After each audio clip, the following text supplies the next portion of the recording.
सध्या कॉमेडी हा विषय खूप ज्वलंत झालेला आहे गेल्या काही दिवसात आणि कॉमेडी करणं कठीण आहे, पण आता ते ज्वलंत होऊन गेलंय. कदाचित त्याचा बाज बदलतोय, त्याच्यातले विनोद बदलत आहेत, विनोदाची पातळी घसरते, काही असेल, पण सध्या तो ज्वलंत विषय राहिलेला आहे.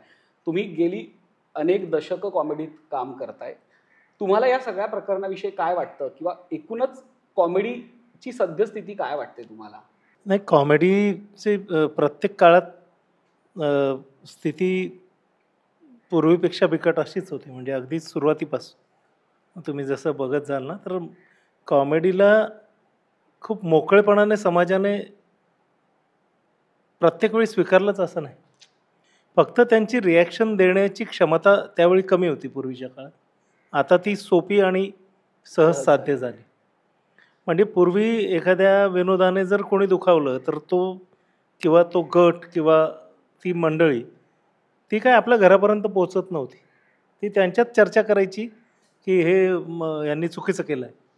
आता ते आमच्या अकाउंट्सपर्यंत पोचतात, आता ते चॅनलपर्यंत पोचतात.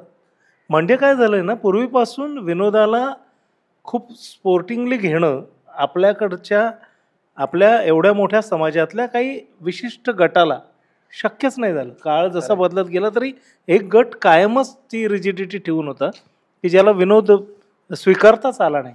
मग तो विनोदाच्या विविध अंगांच्या बाबतीत अश्लीलता, राजकीय विनोद, किंवा ज्याला आपण म्हणू की शरीरावरचे विनोद, ज्याला बॉडी शेमिंगचं.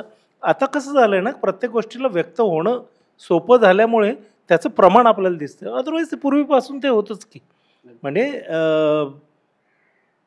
कीर्तनात पूर्वी विनोद असायचे, आता ते व्हिडिओवर यायला लागल्यावर त्याचं प्रमाण थोडं जास्त आहे असं आपल्याला वाटतं. त्यामुळे ना विनोद सगळीकडे आहे, तो स्वीकारणारा मोठा गट आजही आहे. म्हणजे आजही आमचा जो प्रेक्षक आहे ना, त्यातला 80 ते 90% प्रेक्षक सर्व प्रकारचे विनोद स्वीकारतो.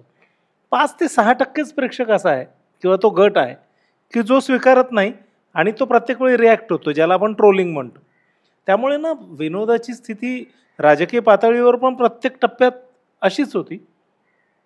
राजकीय नेत्यांना कधीच विनोदाचं वावडं नव्हतं. मी गेले 30 वर्ष पाहतो. अनुयायांनाच जास्त वावडं आहे. अनुयायांचीच निष्ठेची स्पर्धा लागलेली की माझ्या नेत्याला अमुक बोललं म्हटल्यावर अनुयायीच त्याच्या प्रतीची निष्ठा व्यक्त करण्यासाठी रिॲक्ट होतात. मुळात सर्व राजकीय नेते जे आहेत ना, ते आमच्याशी नेहमीच आपुलकीने आणि मोकळेपणानं वागतात.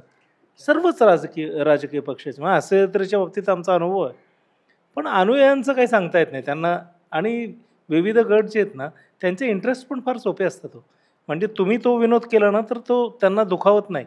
पण तो प्रसादने केला, तो प्राजक्ताने केला, तर त्यांचे इंटरेस्ट असतात की प्राजक्ताकडनं माफी मागून घेणे, किंवा एक त्यांना बातमी पण हवी असते. त्यामुळे त्या गोष्टींकडनं प्रत्येक वेळी विनोद असाच सर्वाईव्ह होत आला आणि तो पुढेही होईल.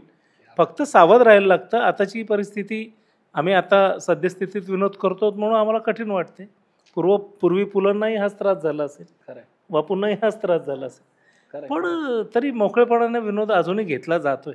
त्याच्यामुळे विनोदाला अजून तर काही मला वाटत नाही की काही फार मोठा धोका आहे.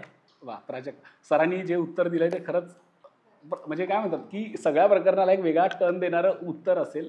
प्राजक्ता, आता सर, विनोद आणि लोकांची रिॲक्शन, लोकांनी कसं रिसीव्ह केलं पाहिजे, करतात, याविषयी सर बोलले. पण करणारे जे विनोद निर्मिती करणारेच आहेत, मला खास करून सरांचं कौतुक करायचं आहे. हे मोठे सचिन गोस्वामी इतकी वर्ष ते विनोद निर्मिती क्षेत्रामध्ये त्या पद्धतीच्या कार्यक्रमांमध्ये काम करतात. हास्य जत्रेलाच आता 6.5 वर्ष झाली. त्याही आधी त्यांचा एक खूपच तुफान गाजलेला एक कार्यक्रम होता, त्याही आधी होत नाही कित्येक वर्ष.